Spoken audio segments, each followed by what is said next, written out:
Nah, jadi ya, di bab 2 struktur tumbuhan dan fungsinya ini kita akan mempelajari ciri-ciri tumbuhan, bagian-bagiannya, anatomi dan morfologi, kemudian bagaimana mereka melakukan fungsinya, gitu ya.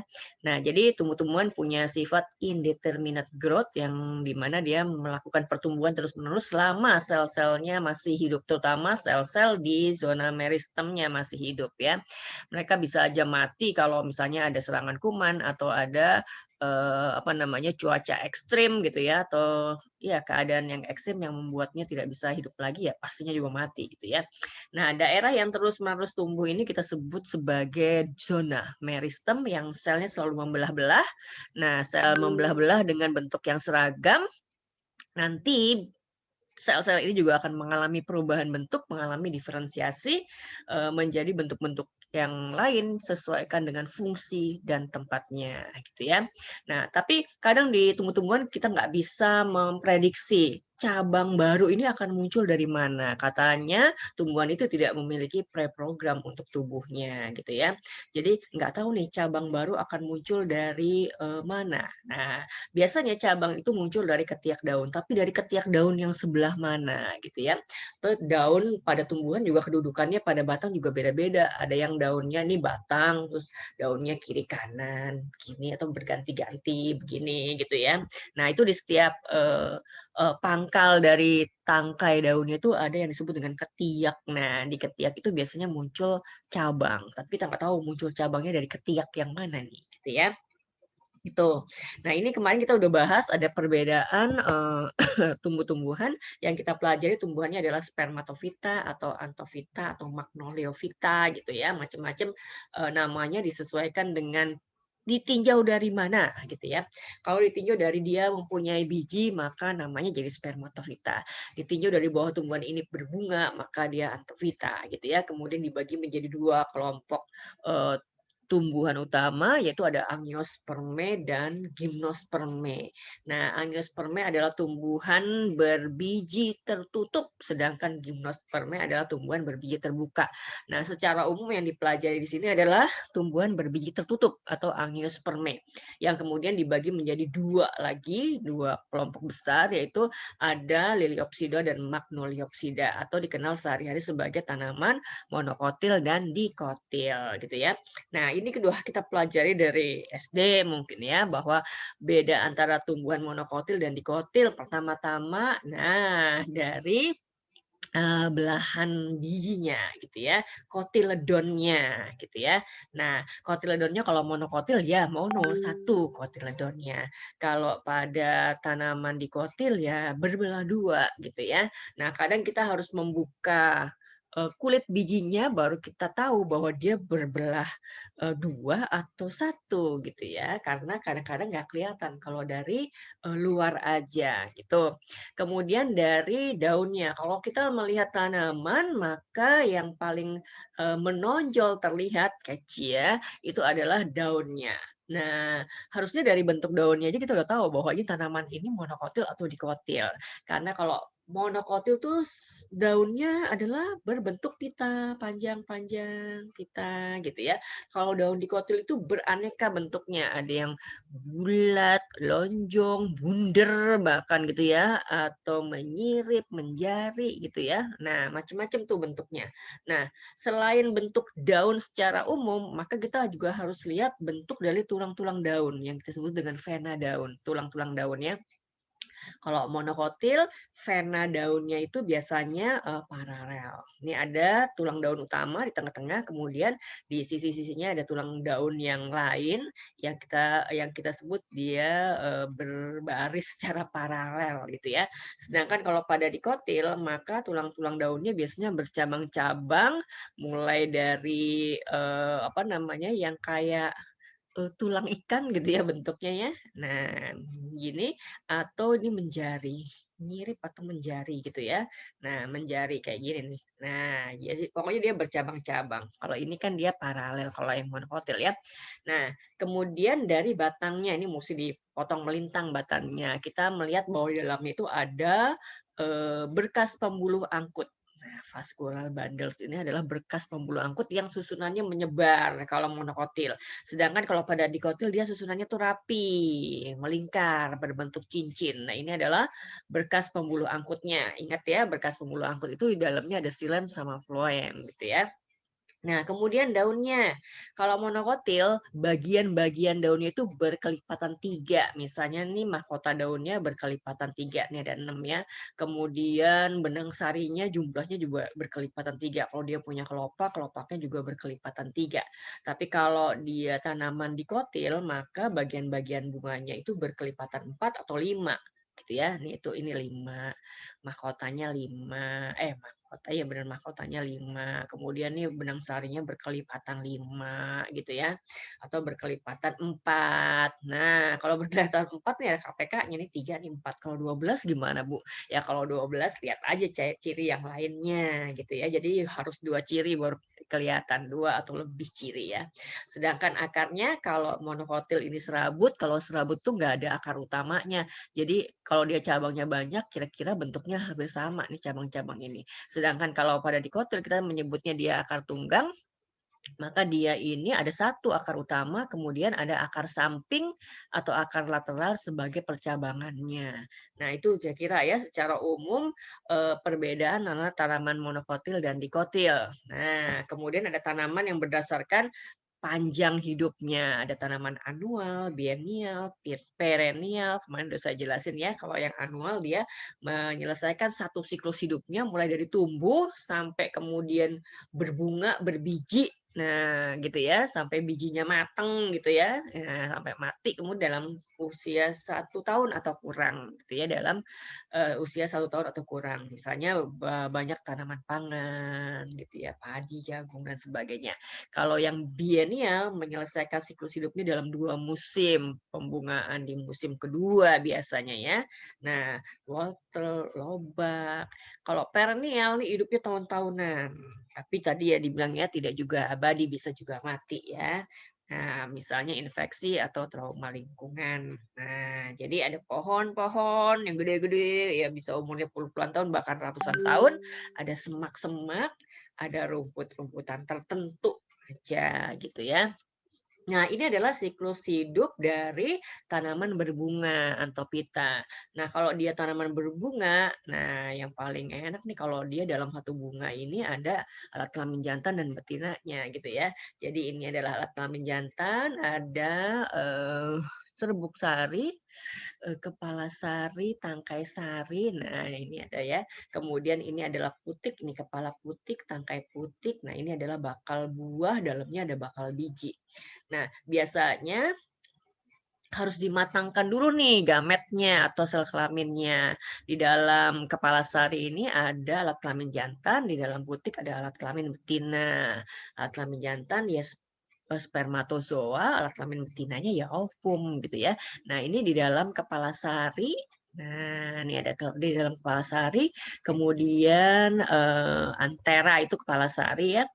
Nah, ini, apa namanya, serbuk sarinya kemudian akan membentuk mikrospora, dia akan mengalami meiosis, kemudian membentuk mikrospora, ini kromosomnya udah haploid, udah N, kemudian dia akan mengalami mitosis, nah sehingga membentuk serbuk sari gitu ya. Kalau, mitosis dari N ya N lagi ya, induknya N ya N lagi, tapi kalau meiosis induknya 2N, anaknya jadi N. Kalau mitosis tetap sama, induknya N, anaknya N lagi. Nah, serbuk sari ini udah mateng, kemudian pada saat yang kira-kira sama di dalam bakal buah ada pertumbuhan bakal biji gitu ya. Nah, jadi ini adalah bakal buah, ovaria, kemudian dalamnya ada bakal biji, ovula gitu ya. Nah, jadi, kemudian dia mengalami meiosis. Nah, kalau ini mikrospora, ini namanya megaspora. Biasanya yang betina lebih gede ukurannya ya, megaspora. Nah, di dalamnya ini kemudian dia mengalami meiosis 3 kali jadi 8 sel, ada antipoda 3, ada 2 inti kandung lembaga sekunder, kemudian ada 2 di kiri kanan ini namanya sinergit, yang di tengah ini ovum. Masing-masing kromosomnya N. N kromosom. Jadi kalau antipoda 3 ya ada 3 N, N, N. Inti kandung lembaga sekunder ada 2 ya, N, N. Sinergit N, kiri sinergit kanan ya N, kemudian ovumnya juga N. Nah, ini matang, kemudian terjadilah penyerbukan, serbuk sari jatuh di kepala putik. Kemudian serbuk sari membuat jalan sendiri menuju jalan ke dalam ovum, masuk ke dalam sini. Kemudian ketika dia dalam perjalanan, maka spermanya membelah jadi 2. Spermatozoa 1, spermatozoa 2. Spermatozoa ini akan membuahi ovum yang satu. Nah, jadi 2N jadi zigot ya. Kalau sperma ketemu ovum jadi zigot.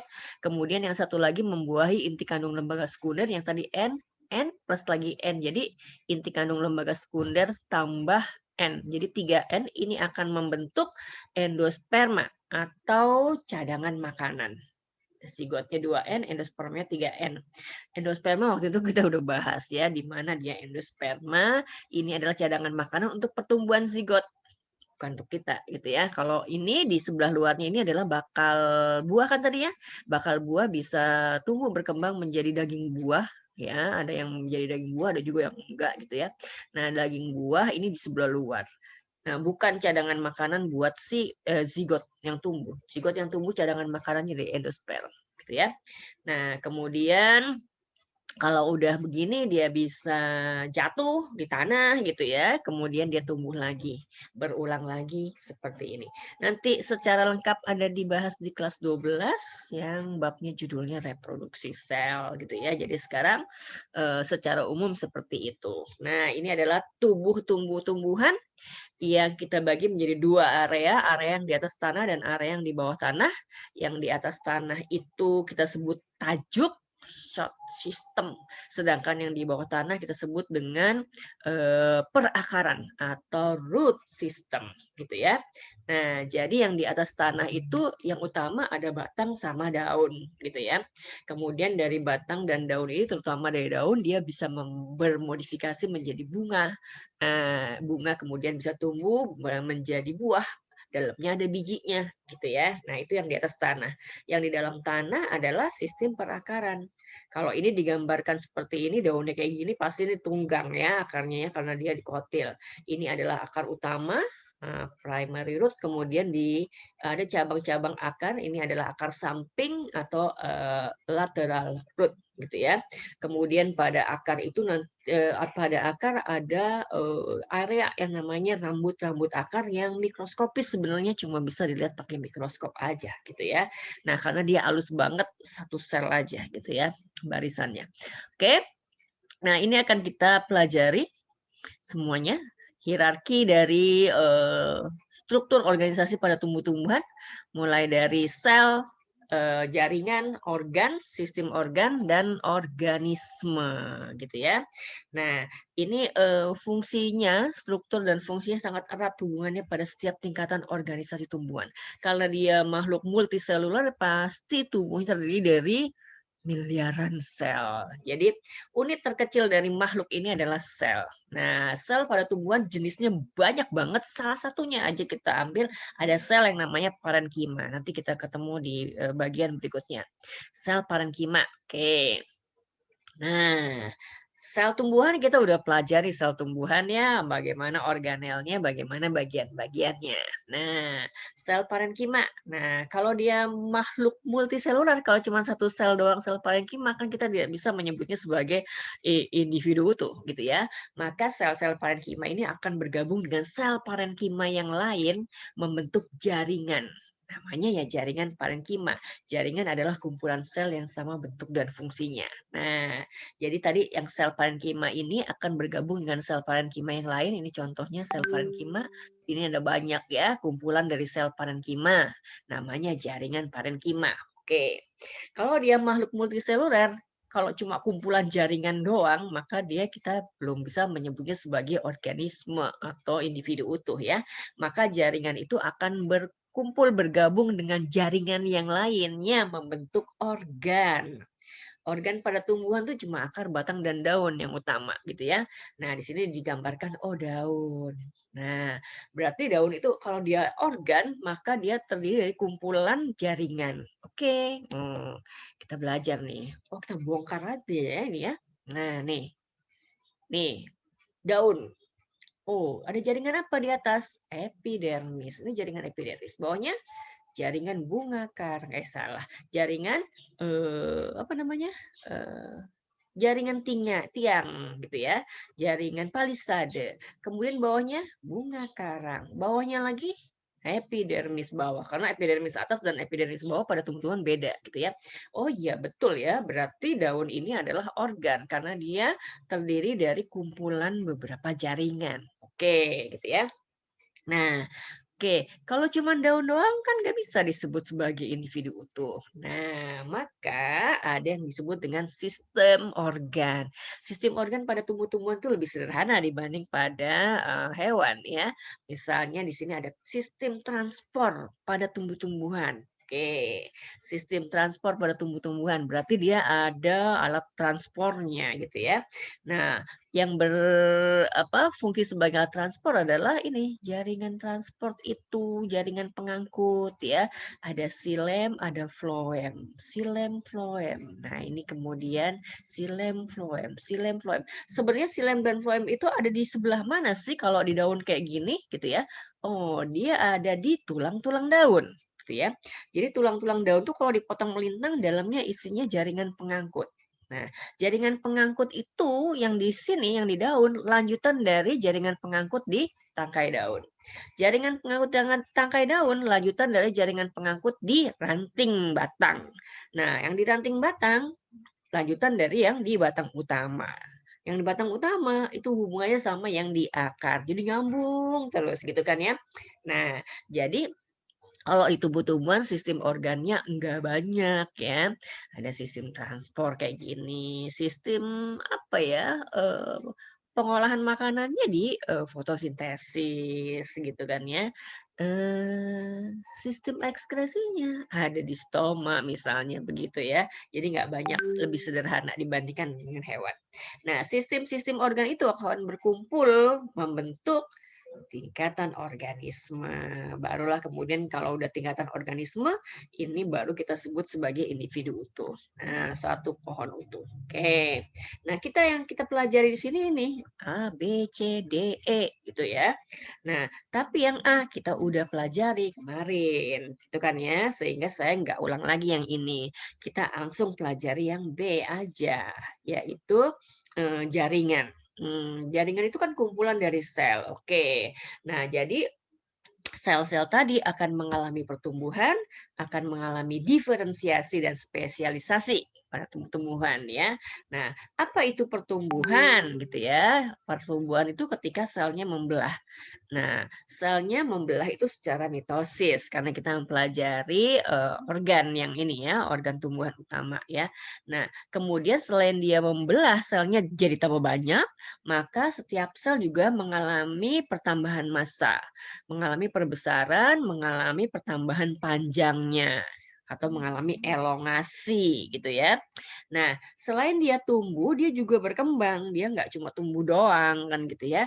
Maka dia mengalami diferensiasi. Kalau tumbuh, satu tambah 2 selnya jadi 4 jadi 8 dan seterusnya dengan bentuk yang seragam. Tapi tidak bisa kan begitu terus ya. Nah, kan dia harus mengalami diferensiasi. Proses pertumbuhan dan spesialisasi morfofisiologi dari sel. Jadi ada pertumbuhan, perubahan bentuk, modifikasi bentuk, modifikasi karakter sel menjadi berbeda-beda disesuaikan dengan fungsinya ya, daun dengan fungsinya, batang dengan fungsinya, akar dengan fungsinya. Jadi katakan sel-sel itu mengalami diferensiasi dan spesialisasi, berbeda-beda dan terkhususkan gitu kan ya. Dia juga mengalami morfogenesis, berkembang, bentuk tubuhnya menjadi makin matang, makin sempurna gitu ya. Nah, jadi dari sel-sel yang bentuknya persegi, persegi, persegi bisa jadi kemudian tumbuh dan berkembang, diferensiasi, spesiasi, morfogenesis menjadi daun yang bentuknya lonjong atau yang bentuknya bulat atau yang bentuknya menjari gitu ya. Nah, jadi semuanya diawali dari area-area yang namanya titik tumbuh gitu ya, atau jaringannya disebut dengan jaringan meristem. Jaringan meristem, titik tumbuh itu yang utama ada di ujung-ujungnya. Nah, ujungnya tumbuhan itu ujung akar sama ujung batang. Kalau di sini ada gambar ujung akar nih. Nah, ini areanya nih. Nanti kita pelajari lebih lanjut ya. Dia akan tumbuh, berkembang ke segala arah gitu ya. Ini kalau diperbesar sel-selnya bentuknya kayak gini. Nah, ini disebut dengan jaringan meristem. Itu kalau pakai mikroskop, berapa kali ya, 400 kali, perbesaran 400 kali gitu ya, itu udah kelihatan bahwa sel-selnya sedang membelah secara mitosis. Nah, kita tahu bahwa mitosis itu mengalami, 4 fase, profase, metafase, anafase, telofase, gitu ya, dengan ciri perilaku kromosom yang berubah-ubah. Nah, di mikroskop itu kelihatan bahwa, sel-sel itu setiap bagian sel itu akan, mengalami fase yang berbeda-beda di setiap mitosis ya. Ada yang lagi profase, ada yang lagi anafase, ada yang lagi telofase, ada yang lagi metafase, itu kelihatan gitu ya dengan pewarnaan khusus. Di kelas 12 juga ini dilakukannya gitu ya. Oke. Nah, jadi kita mau pelajari jaringan tumbuh-tumbuhan. Tadi saya sudah sebutkan bahwa jaringan adalah sekumpulan sel yang punya bentuk dan fungsi yang sama. Jadi kalau cuma sel itu bentuknya sama kemudian berkumpul aja, itu belum disebut jaringan. Dia harus melakukan fungsi tertentu. Jadi ada fungsinya, kalau nggak ada fungsinya, bukan jaringan, gitu ya. Nah, berdasarkan aktivitas pembelahan sel selama masa pertumbuhan dan perkembangan, kemudian kita membagi jaringan tumbuhan menjadi 2 kelompok besar, yaitu jaringan meristem atau disebut dengan jaringan embrional, yang kedua jaringan dewasa atau jaringan permanen. Ini yang akan kita pelajari, gitu ya. Nah, jaringan meristem itu kita bagi 2, ini sebenarnya berdasarkan asalnya ya, ada jaringan meristem primer, ada jaringan meristem sekunder. Nanti ada berdasarkan letaknya juga ada gitu ya, tapi itu aja yang dibahas ya itu juga gitu ya. Kemudian jaringan dewasa atau jaringan permanen, itu ada jaringan dermal, kemudian jaringan dasar dan jaringan vaskuler atau jaringan pengangkut, ya. Nah, kalau jaringan dewasa ini kan tumbuhan yang udah dewasa kalau kayak gini ya, maka kita lihat yang disebut dengan jaringan dermal yang warnanya biru, ada di seluruh permukaan organ ya. Nah, kemudian jaringan dasar yang diwarnai kuning. Nah, di bawah jaringan dermal ya. Ya, kemudian jaringan vaskular, jaringan pengangkut yang diwarnai ungu. Nah, di daun ada, di batang ada, di akar ada, di semua bagian ada, gitu ya. Nah, itu nanti kita pelajari lebih lanjut, oke? Nah, ini juga adalah skema dari jaringan tumbuh-tumbuhan. Nah, jaringan meristematiknya ini berdasarkan letaknya. Kalau tadi berdasarkan asal-usulnya ya, sama aja ya. Ada yang disebut dengan jaringan meristem apikal, jaringan meristem lateral, jaringan meristem interkalar, gitu ya. Jaringan meristem apikal, apex itu ujung, gitu ya. Lateral itu samping, interkalar itu di antara kalar, nanti di antara buku-buku batang gitu ya. Nah, kemudian jaringan permanennya dibagi 3, ini juga sebenarnya pembagiannya sama juga sama yang tadi ya. Ada yang namanya jaringan dermal, jaringan permanen sederhana, jaringan permanen kompleks. Nah, jaringan dermal itu jaringan yang menutupi organ tadi ya, ada epidermis, ada peridermis. Jaringan permanen sederhana, ini jaringan penyokong ya, jaringan dasar nih sebenarnya ya, yang di sini disebut dengan jaringan dasar. Parenkima, kolenkima, sklerenkima, belakangnya kima-kima semua ya. Kemudian jaringan permanen kompleks, ini yang disebut tadi adalah jaringan pengangkut ya, jaringan pengangkut vaskular. Ini jaringan permanen kompleks, yaitu ada xilem, ada floem. Jadi kita pelajari tuh 2, 3, 4, 5, 6, 7, 8, 9, ada 10 jaringan pada tumbuh-tumbuhan ya. Oke. Nah, ini juga sama dengan yang tadi. Jadi jaringan tumbuhan tadi ada jaringan dermal, Ini yang diwarnai merah bata gitu ya, yang di luar berarti dia membungkus organ, kemudian ada jaringan vaskular yang warnanya hijau nih. Ada hijau muda, ada hijau tua. Hijau mudanya itu xilem, hijau tuanya itu adalah phloem. Ya nanti kita pelajari lebih lanjut. Kemudian ada jaringan dasar, nah yang warnanya salem di sela-selanya, gitu ya.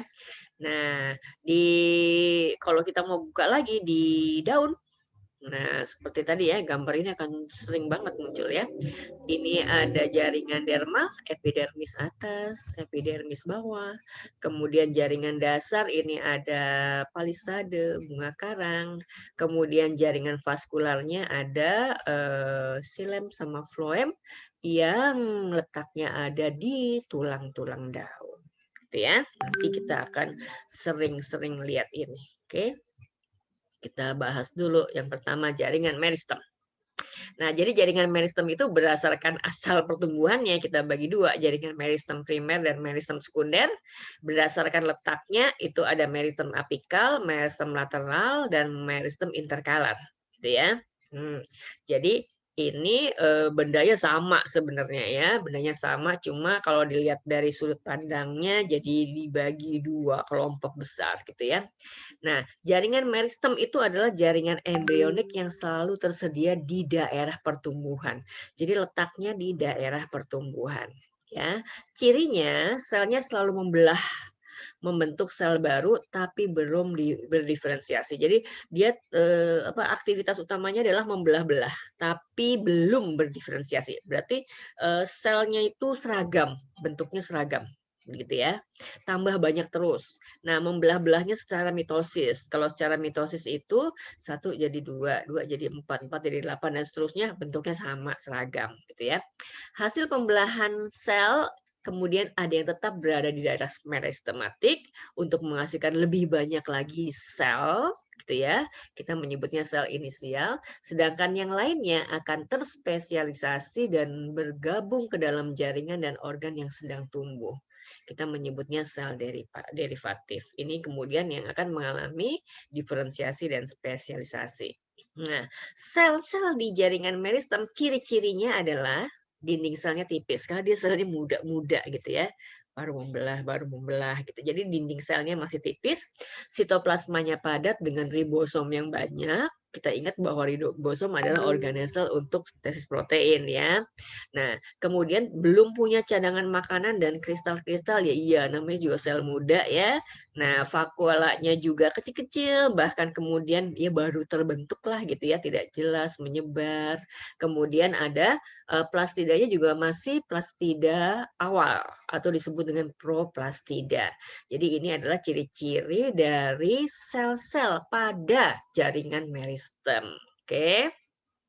Kita lihat yang pertama, meristem apikal. Meristem apikal. Meristem apikal itu apex katanya atau ujung. Berarti dia di ujung. Ujungnya tumbuhan itu ada dua, ujung akar sama ujung batang.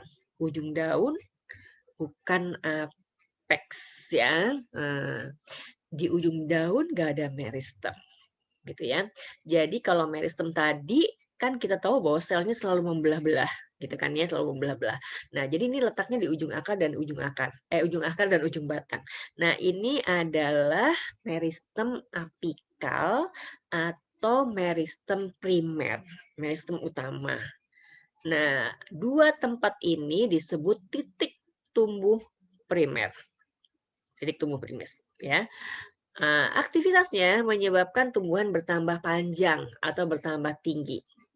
Karena sel-sel di ujung-ujung ini selalu membelah-belah, maka tumbuhan itu bertambah tinggi atau bertambah panjang. Pertumbuhan dalam arah ini dikenal sebagai pertumbuhan primer. Iya ya, pertumbuhan primer. Nah, jadi area di ujung-ujung ini selalu membelah-belah, dinding selnya kan tipis ya, tadi kan disebut ya, karena dia selnya masih muda-muda terus ya. Nah, ujung akar berarti ada meristem dan itu harus dilindungi gitu kan ya. Dilindungi oleh apa? Nah, oleh tudung akar, kaliptra. Nah, ujung batang juga begitu, karena kalau nggak dilindungi, misalnya di ujung batang, dia langsung terpapar oleh, apa namanya, iklim cuaca yang berubah-ubah, panas, dingin gitu kan ya, itu bisa rusak, selnya, bisa mati dia selnya. Maka dia harus dilindungi, ditutupin sama daun-daun muda atau disebut dengan daun-daun embrional. Kalau di akar, kalau dia langsung nggak terlindungi, dia bisa apa namanya, kena benda-benda keras kayak batu, partikel tanah gitu ya, dia bisa rusak. Maka dia harus ujung akar ini harus dilindungi oleh tudung akar yang disebut dengan kaliptra. Jadi itu pelindungnya ya. Kalau di ujung akar pelindungnya kaliptra, kalau di ujung batang pelindungnya adalah daun-daun muda atau daun-daun embrional gitu ya. Nah, meristem apikal ditemukan pada tumbuhan herba, tumbuhan berkayu gitu ya, pada tumbuhan monokotil ada, pada tumbuhan dikotil juga ada, gitu kan ya. Nah, jadi kalau saya sebutkan dia, meristem apikal, ujung akar dan ujung batang, itu yang disebut dengan ujungnya benar-benar ujung aja yang cuma panjangnya 1, 2. Paling panjang 3 milimeter. Jadi benar-benar ujung-ujung banget gitu ya. Kalau kita lihat gini, nih, ujung akar tadi ya, tadi ada gambar ujung akar kan ya. Nih kayak gini. Ini bisa lihat ujung akar begini, itu pakai mikroskop. Ya kan, sampai kelihatan sel-selnya ini pakai mikroskop, gitu kan ya. Nah, kalau kita melihat benda pakai mikroskop, itu kan mesti kecil aja, gitu ya. Paling 1 mili, 2 mili aja panjangnya. Nah, 1 sampai 2 mili itu kelihatan ini, area meristemnya akar ini. Nah, jadi kalau disebut ujung akar, ujung batang, iya, satu paling panjang sampai 3 mili doang, gitu ya. 1 sampai 3 milimeter doang. Nah, itu yang disebut dengan ujung akar sama ujung batang atau zona meristem itu di situ.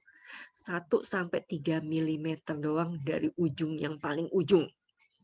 Maka area itu benar-benar kalau kita lihat kalau di akar kan kita mesti cabut dulu tanamannya ya. Kalau yang di batang nanti keluar ya ke rumah di pekarangan ya, ujungnya benar-benar ditutupin oleh daun-daun muda. Jadi kalau kita mau lihat daun mudanya mesti kita buka dulu ya. Pelan-pelan daun muda tuh juga kan, lunak banget ya, dia tipis banget dan lunak banget kan mesti buka pelan-pelan gitu ya. Ketemulah si ujung batangnya yang gambarnya kayak gini, nih kayak gini. Mmm. Nah, jadi 1 sampai 3 mili ini ujung batang nih ya, itu terbagi menjadi 3 zona. Ya, ada yang disebut dengan zona pembelahan sel atau zona meristem apikal. Nah, di sini terjadi belahan sel eh, terus-menerus, ini ada terbentuk sel-sel baru gitu kan ya. Nah, kemudian di bawahnya ada daerah elongasi, pemanjangan sel, udah nggak lagi membelah-belah tapi dia nambah panjang aja gitu ya. Ini bertanggung jawab untuk mendorong penambahan tinggi atau panjang tumbuhan. Nah, jadi ini adanya di apikal tajuk ujung paling ujung dan tumbuh ke dalam kalau dia akar. Kan tadi kan meristem primer ujung akar sama ujung batang. Jadi kalau ujung batang kelihatan bahwa tanaman itu tambah tinggi, tapi kalau ujung akar kan ketutupan tanah, jadi kita kan susah melihatnya ya. Nah, ini tugasnya adalah supaya akarnya tambah panjang ke dalam tanah gitu ya. Kemudian daerah di bawahnya, kalau kita ngomongin batang ya, daerah bawahnya namanya daerah zona diferensiasi. Nah, di sini sel-sel sudah mengalami spesialisasi menjadi 3 meristem primer yang membentuk 3 zona daerah pertumbuhan, gitu ya. Nah, nanti kita bahas dulu, ini sebentar dulu ya. Jadi ini yang 1 sampai 3 mili dari ujung atas sampai ke ujung bawah ya. Nah, ini adalah daerah meristem apikal, zona pembelahan sel. Dia tugasnya membelah membelah membelah membelah, gitu kan ya. Kemudian ini adalah daerah pemanjangan. Nah, pemanjangan. Nah, kemudian ini adalah daerah, diferensiasi. Daerah diferensiasi. Nah, jadi di sini sel-selnya masih seragam. Nah, ini kan sel-selnya masih seragam. Nah, gitu ya. Kemudian ini udah di daerah pemanjangan sudah dimulai awal dari diferensiasi gitu ya. Sudah ada area yang namanya protoderm di sebelah luar, kemudian udah ada area yang namanya meristem dasar, sudah ada area yang namanya prokambium, yang ungu, yang hijau muda, sama yang coklat. Nah, di daerah diferensiasi gitu ya, kemudian udah ada jaringan-jaringan yang lebih kompleks lagi.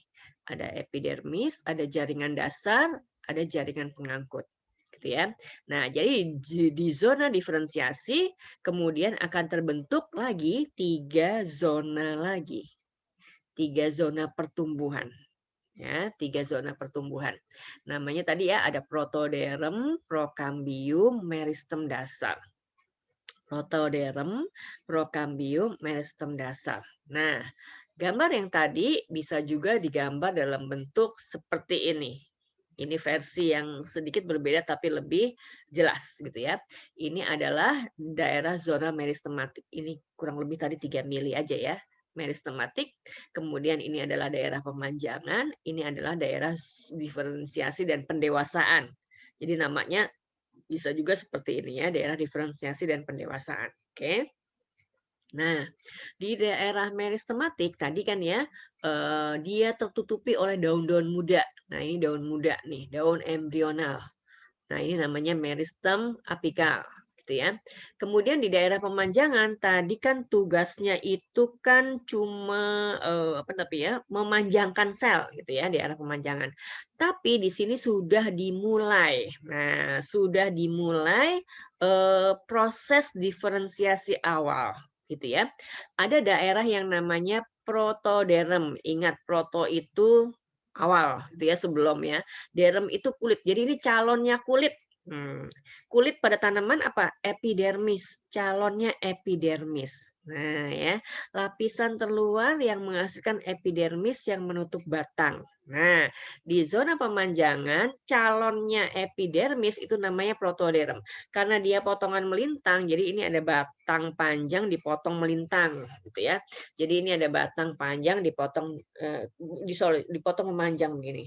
Nah, longitudinal gitu ya, dipotongnya memanjang gitu ya dari atas ke bawah gitu ya. Nah, jadi ini daerah yang paling luarnya kalau dia dipotong dari atas ke bawah, kemudian ini kan kelihatan ya dari sini ke sini karena dia dipotong dari atas ke bawah. Jadi ini kan luar, ini tengahnya, gitu kan ya. Nah, jadi ini luar, ini luar, ini luar. Nah, bagian luarnya itu kan akan membentuk calon epidermis tadi ya, protoderm. Jadi ini protoderm. Ini protoderm, ini protoderm. Gitu kan ya. Kemudian ada bagian yang namanya prokambium, calon kambium gitu ya. Dia ada di tengah-tengah. Nah, ini prokambium nih. Ini nih. Ini nih ya. Area segini. Area segini. Nah, berarti kiri kanan sama, area segini. Prokambium. Calon kambium. Yang nantinya, kalau disebut nantinya, berarti dia ke sini. Akan membentuk xilem, phloem, kambium. Gitu ya. Xilem, phloem, kambium yang pertama kali terbentuk itu harus ada kata-kata primernya. Xilem primer, phloem primer, kambium yang pertama kali terbentuk adalah kambium vaskuler. Ini istilah-istilah baru mungkin ya, tapi nanti makin ke sana makin paham. Sekarang coba dipahami dulu gitu ya. Nah, jadi di sini ada area namanya prokambium yang nantinya akan berkembang. Kalau nantinya akan berkembang berarti di sini nah akan menjadi xilem primer, kemudian phloem primer, kemudian ada kambium vaskuler. Nah, kayak tadi misalnya protoderm. Nah, yang nantinya akan menjadi epidermis, gitu kan ya? Epidermis. Prokambium yang nantinya akan menjadi ini xilem primer, phloem primer, kambium vaskuler. Nah, ada lagi meristem dasar. Meristem dasar itu kemudian terbagi menjadi 2 area. Area di bawah protoderm dan area di tengah-tengah. Nih, ini namanya meristem dasar, gitu ya. Jadi area yang letaknya di antara protoderm dan prokambium, area ini, dan area yang letaknya di tengah-tengah. Nah, kalau di potongan tadi di dalam, paling dalam gitu ya, di paling dalam, tuh. Nah, ini kemudian nantinya akan menjadi ke sini berarti ya. Nah, ini yang di bawah epidermis akan jadi korteks. Yang di tengah-tengah ini akan jadi empelur, kiri kanan sama ya. Yang tengah-tengah ini akan jadi empelur. Itu tadinya, di daerah pemanjangan itu namanya meristem dasar, gitu ya. Nah, jadi yang panjangnya 1 sampai 3 mili ini orang sering menyebutnya ini adalah batang primer. Jaringan batang primer. Karena tadi saya nyebut-nyebut ada kambium, maka ini batang primer tanaman dikotil. Karena monokotil kan nggak punya kambium, gitu ya. Jadi yang kita bahas ini, yang kita bahas karena kalau dikotil itu lengkap ya, yang kita bahas yang lengkap ya, yang dikotil, gitu. Jadi ini adalah potongan memanjang, membujur ya disebut ya, potongan membujur batang dikotil primer. Potongan membujur batang dikotil primer, gitu ya. Oh iya, saya lupa. Di bab ini ulangannya, esainya itu gitu ya, bukan si esainya juga ya, di dalam soal ulangannya itu ada banyak yang isinya cuma gambar doang, kemudian ditanya tentang gambar itu. Karena judulnya struktur dan fungsi anatomi morfologi tumbuh-tumbuhan, maka kamu harus tahu bentuk bagian-bagian tumbuhan. Maka mau nggak mau gambar-gambar ini akan juga ditanyakan kembali. Jadi kamu harus paham gambar-gambar ini gambar apa, oke? Kalau ada gambar kayak gini, ini gambar apa? Ini gambar potongan membujur batang dikotil primer, gitu ya, batang dikotil primer, gitu ya. Nah, jadi orang sering menyebutnya, oh ini batang primer, jaringan batang primer. Kalau ditanya, jaringan batang primer terdiri dari apa aja? Maka sebutkan lengkap bagian-bagiannya, mulai dari luar sampai ke dalam, gitu ya. Mulai dari luar ada epidermis, kemudian ada korteks, ya kan? Sorry, korteks, kemudian ini ada floem primer, ada xilem primer, ada kambium vaskuler, kemudian di atasnya ada apa? Oh, ada daun embrional. Daun embrional itu nama lainnya adalah primordia daun, sama ya, daun embrional atau primordia daun. Kemudian ada tunas, calon tunas biasanya muncul dari sini ya. Tunas aksial, tunas ketiak dari sini. Nah, kalau ini adalah gambar potongan membujur batang dikotil primer, potongan melintangnya juga ada. Nah, ini potongan melintangnya nih yang bawah. Ini udah zona 3. Ini udah zona 3. Nah, di zona 3 ini kemudian ya, kalau zona 3 nih, zona 3 ini zona diferensiasi dan pendewasaan. Jadi saya juga sering menyebutnya ini zona 1, zona 2, zona 3 gitu kan ya. Oke. Maka bagian-bagiannya adalah epidermis, sama kan ya? Karena ini potongan melintang nih. Ini gambar apa? Potongan melintang batang dikotil primer gitu ya. Nah, di bawahnya epidermis adalah korteks. Nah, kemudian ini adalah berkas pembuluh angkut nih, seperti gini nih. Nah, ini yang di bawah korteks ini adalah floem primer. Kemudian yang hijau, hijau nih melingkar nih ya. Yang hijau ini adalah kambium. Kemudian ini adalah kambium vaskuler. Oke. Kemudian di bawahnya adalah xilem primer. Bagian paling tengah adalah empelur. Nah, empelur itu bahasa Inggrisnya pit pakai TH. Nanti kalau nggak pakai H ini lain lagi ya. Ini pit, ini adalah pits adalah empelur. Nah, sampai di sini ada pertanyaan? Halo, jelas enggak? Insya Allah tidak ada, Bu. Jelas, Bu. Ini awal, karena awal kesananya nanti makin ribet. Maka yang ini harus dipahami dulu. Oke. Nah, ini kan ujung batang. Katanya tadi daerah meristem primer itu ada ujung akar juga. Berarti kalau ujung akar bagaimana gitu kan ya? Nah, ujung akar juga sama gitu ya. Sama lah ujung akar juga sama. Cuma di paling bawah ini, ingat ya, di paling bawah ini bukan zona satu. Zona satu tadi apa namanya? Ayo, zona satu apa? Ayo Nak, zona satu apa? Tadi kan saya suka sebut zona satu, 2, dan 3. Zona satu tuh zona apa? Meristem apikal Prismatik. bukan? Meristem Dari apikal. zona meristematik, oke ya. Nah, jadi kalau di batang kan zona satu tertutup oleh daun embrional atau primordia daun. Nah, kalau di ujung akar, zona satunya terlindungi oleh tudung akar atau kaliptra, root cap. Nah, ini tudung akar gitu ya.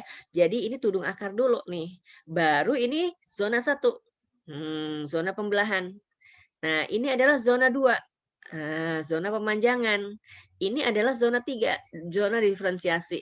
Mana Bu batasnya zona pemanjangan dan diferensiasi? Bila sudah ada rambut akar, nah itu sudah, mana sih panah aku?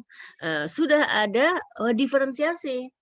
Karena rambut akar itu adalah hasil modifikasi, hasil perubahan bentuk dari si epidermis. Jadi rambut akar itu salah satu dinding dari epidermis mengalami penjuluran. Nah, ini memanjang. Jadi rambut akar itu sebenarnya adalah sel epidermis yang mengalami modifikasi. Sel rambut akar, tadi saya pernah bilang ya, cuma bisa kelihatan pakai mikroskop. Karena dia sebenarnya sel.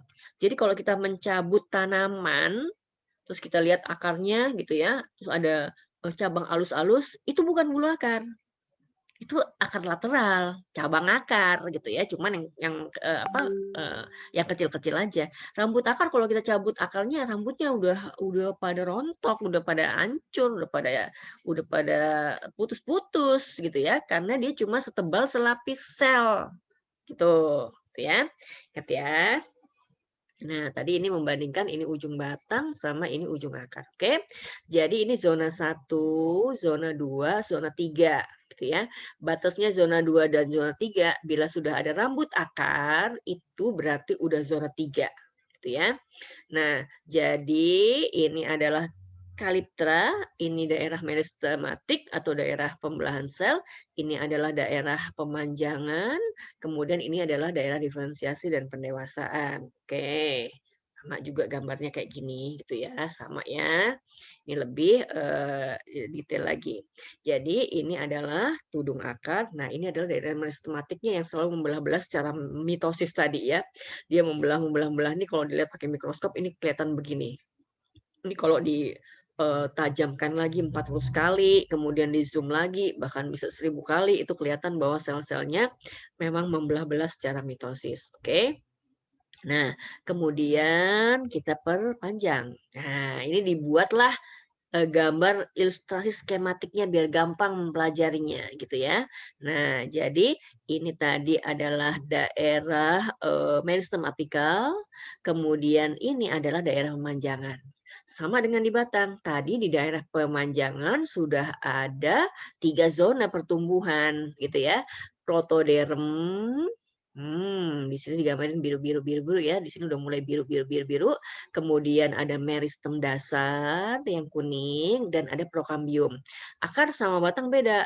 Kalau di batang ini adalah kalau di akar ini adalah akar dikotil, maka apa namanya? Silinder pusatnya, stelenya itu ada beneran di tengah-tengah ya. Jadi meristem dasarnya dia enggak terbagi 2 bagian. Tadi akan terbagi 2 bagian. Ada yang satu di bawah protoderm, yang satu lagi di tengah-tengah, gitu kan ya. Itu kalau di batang. Kalau di akar, meristem dasarnya cuma ada di daerah di bawahnya protoderm.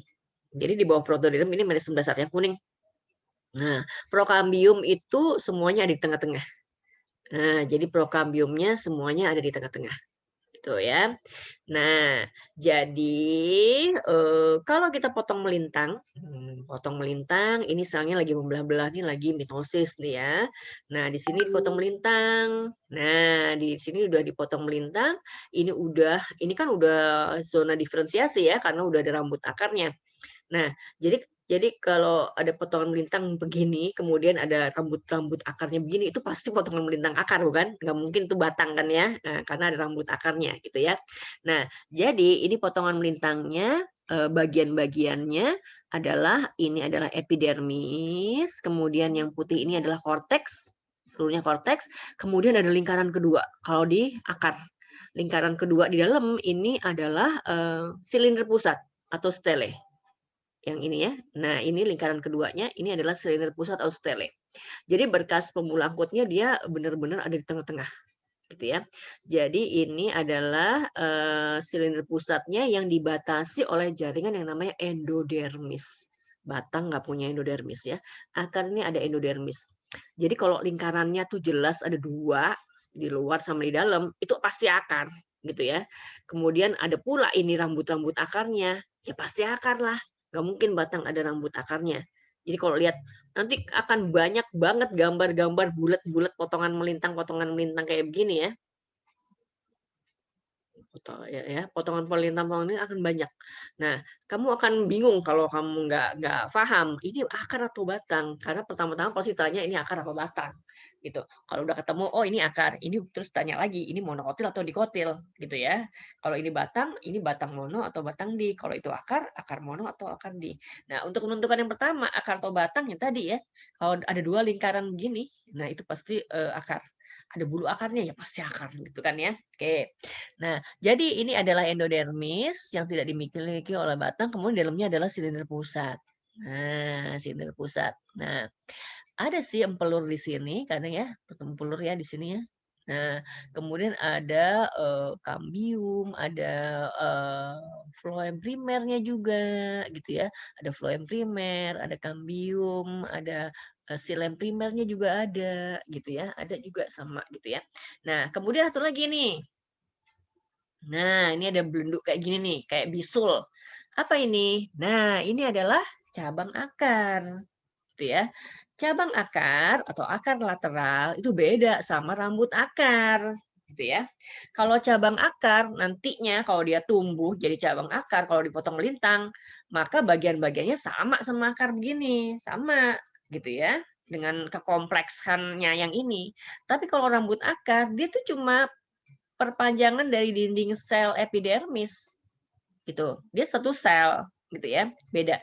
Jadi kalau ini, sel, kalau rambut akar itu sel, tapi kalau cabang akar itu organ, gitu ya, cabang akar, dia organ. Nah, itu tolong bedakan, itu ya. Oke, sampai di situ ada pertanyaan? Ada pertanyaan, Nak? Tidak. Nggak ada? Nah, itu tadi adalah meristem primer ya. Nah, sekarang adalah meristem sekunder. Meristem sekunder itu tadi ada meristem lateral, ada meristem interkalar, gitu kan ya. Nah, kita lihat meristem lateralnya dulu. Nah, meristem lateral, meristem samping. Kalau tadi meristem apikal ujung-ujung gitu ya, ujung batang sama ujung akar. Nah, kalau meristem lateral ini adalah meristem samping. Oke. Meristem samping biasanya membentuk gambaran silinder. Jadi dia melingkar. Nah, melingkar ya. Aktivitasnya untuk peningkatan diameter, ketebalan akar dan batang sepanjang masa. Nah, jadi kalau tadi untuk nambahin tinggi, ini untuk menambahin lebar gitu ya. Pertumbuhannya menyamping. Nah, gitu ya. Tadi memanjang, meninggi, mendalam kalau di ujung akar. Sekarang menyamping Nah, jadi diameter batang itu terus bertambah sepanjang kambiumnya sehat ya, terus bertambah gitu ya. Bahkan tanaman-tanaman dikotil yang udah ratusan tahun, lebar diameter batangnya lebih dari sepelukan kita gitu kan ya. Itu akarnya juga begitu, kan nggak kelihatan aja ya, akarnya juga bertambah lebar diameternya. Nah, pertumbuhan dalam arah samping ini dikenal sebagai pertumbuhan sekunder. Tadi yang meninggi itu pertumbuhan primer, yang ke samping ini pertumbuhan sekunder. Ditemukan di semua tanaman dikotil. Berarti di monokotil nggak ada ya. Oke. Nah, jadi kambium itu ada 3 macam. Kambium vaskuler atau fasikuler, istilahnya agak beda-beda ya setiap buku karena ya. Kambium vaskuler letaknya di antara xilem dan floem. Di antara xilem dan floem. Nih, kambium vaskuler tadi udah disebut-sebut kan ya. Jadi kambium vaskuler itu yang letaknya di antara xilem dan floem. Nah, karena dia kambium, karena dia meristem, maka kegiatan utamanya adalah membelah-belah. Oke? Kan ciri utama meristem kan membelah-belah, gitu ya. Jadi ciri utamanya adalah membelah-belah. Oke. Terletak di antara xilem dan floem berbentuk silinder, aktif membentuk floem sekunder ke arah luar dan ke arah dalam dia bikin xilem sekunder. Jadi, si kambium vaskuler ini aktif membelah-belah. Membelah-belah keluar, membentuk floem sekunder, oke, membelah-belah ke dalam membentuk xilem sekunder. Jadi kita udah pernah kenal namanya xilem primer dan floem primer. Jadi kalau xilem primer dan floem primer itu asalnya dari jaringan meristem yang berdiferensiasi. Oke. Tapi kalau yang sekunder-sekunder ini asalnya dari kambium vaskuler. Beda asal ya. Beda asal ya antara xilem yang primer dan yang sekunder. Begitu juga floem yang xilem dan sekunder. Oke? Ya. Jadi, kalau di sini udah tergambarkan nih ya, yang dekat sama kambium ini yang sekunder, kemudian yang dekat sama ampelur ini yang primer. Ya, yang dekat sama kambium ini adalah floem sekunder, yang dekat sama kulit ini adalah floem primer. Gitu ya, gitu ya. Kemudian ada lagi kambium intervaskuler yang letaknya di antara dua berbekas pembuluh angkut. Nah, ini nih, di sela-sela ini. Nah, ini namanya kambium intervaskuler. Nah, nih. Tuh. Kemudian ada lagi kambium gabus, letaknya di epidermis, aktif membentuk sel-sel gabus. Nah, ini. Ini kambium gabus. Aktif membentuk sel-sel gabus gitu ya. Jadi ada 3 kambium. Nah, kambium vaskuler, kambium intervaskuler sama kambium gabus gitu ya. Saya cerita dulu nih. Nah, ini kan tadi adalah potongan melintang batang dikotil primer. Ini di zona 3. Nah, ini terjadi di mana nih? Yang berikutnya, ini kita sebut zona 4 dan seterusnya. Zona 4 dan seterusnya ya, zona 4 dan seterusnya.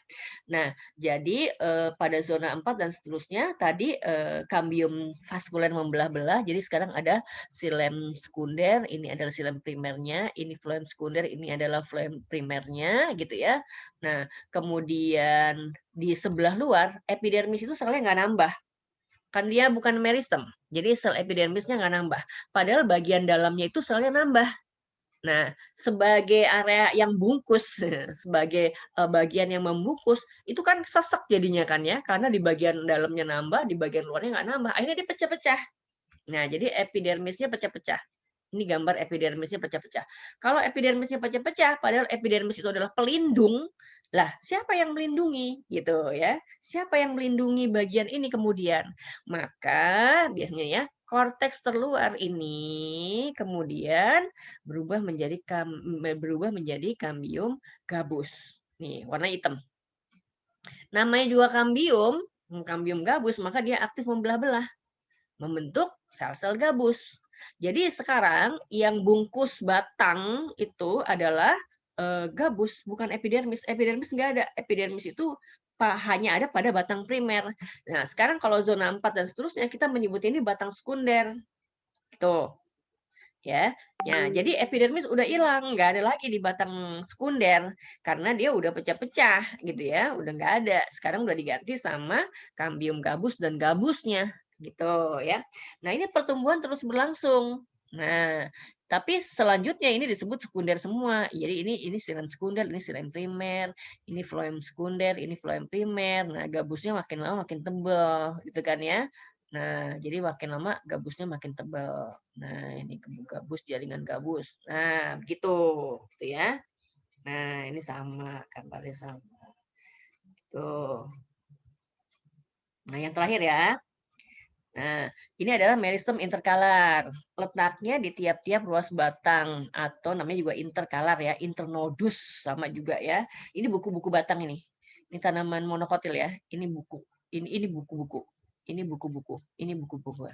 Nah, jadi ini banyak terdapat pada tanaman monokotil. Di dikotil juga ada sih, tapi ini banyak pada tanaman monokotil. Yang buku-bukunya jelas gitu ya. Nah, aktivitasnya menyebabkan bertambah panjangnya jarak antar ruas batang. Jadi di sini ada meristem. Di sini ada meristem. Nah, jadi di sini membelah-belah, di sini membelah-belah. Maka jarak antar apa namanya nih? Buku-buku itu bisa bertambah lebar kayak begini ya. Misalnya nih kita lihat bambu. Nah, kita lihat nih bambu sekarang. Kita lihat lagi 2 bulan lagi. Ini kita ukur nih jaraknya berapa nih satu buku-buku. Nah, 2 bulan lagi kita lihat nih buku-bukunya. Tambah jauh nih jaraknya. Berikutnya kita bulat lagi. Oh, tambah jauh aja. Jadi jarak antar buku-buku itu bisa bertambah jauh gitu kan ya. Nah, maka yang namanya tanaman bambu itu tingginya cepat banget. Ujung batangnya dia punya meristem primer, maka di antara buku-bukunya dia punya meristem interkalar. Gitu ya. Dia punya meristem interkalar pada tanaman dikotil juga punya begitu. Gitu ya, sama juga begitu ya. Nah, tapi pada monokotil itu jelas banget gitu ya. Jadi aktivitasnya menyebabkan pertambahan panjang jarak antar luas batang-batang. Jadi sebenarnya pada tanaman dikotil punya juga ini meristem sekunder, tapi bukan kambium. Tapi dia punyanya meristem interkalar, gitu kan? Meristem interkalar bagian dari meristem sekunder, gitu ya. Jadi meristem sekundernya monokotil itu bukan kambium, tapi meristem interkalar. Area tumbuhan yang membantu dalam regenerasi bagian tanaman yang telah dirusak oleh predator. Kan kalau misalnya tanaman itu kemudian dimakan sama hewan, hewan ya kayak rumput, ujung-ujungnya dimakan, dia nggak mati. Ujung primernya, meristem primernya kan habis tuh kalau dimakan sama hewan. Tapi kan dia nggak selesai pertumbuhannya, dia masih tumbuh terus karena dia punya meristem interkalar. Rusa, bison, dan herbivora lainnya di habitat padang rumput terus-menerus memakan tanaman sehingga berulang kali di titik tumbuh primernya itu hilang, gitu kan ya. Tetapi rumput terus tumbuh karena dia punya meristem interkalar sehingga dapat terus-menerus meregenerasi dirinya setelah dikonsumsi oleh hewan atau dipotong oleh manusia. Gitu ya. Itu meristem interkalar. Nah, hari ini sampai segitu dulu.